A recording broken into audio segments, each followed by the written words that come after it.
লাগানো পুরো কমপ্লিট। তোমরা অনেকেই কমেন্ট করছিলে যে সাদা কেন লাগিয়েছি। দেখো তুমি যদি সাদা কালার কিছু ইউজ করো, পরিষ্কার রাখাটা কিন্তু পুরোটাই তোমার উপরে, যেমন এটা আমার উপরে।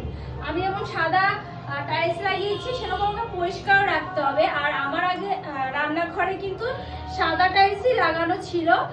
তোমরা যারা আমার পুরনো ভিডিও দেখে থাকো বা দেখেছো তারা কিন্তু বলতে পারবে। আর আমার কিন্তু সবসময় একদম ক্লিন, আমার রান্নাঘরটা না পরিষ্কার না থাকলে একটু ভালো লাগে না। কারণ এখানেই আমাদের মানে কি বলবো, মেয়েদের একদম কি বলবো আমি বলতে পারছি না। যাই হোক, এইটা যদি পরিষ্কার না থাকে আমার একটুও ভালো লাগে না, একটুও না।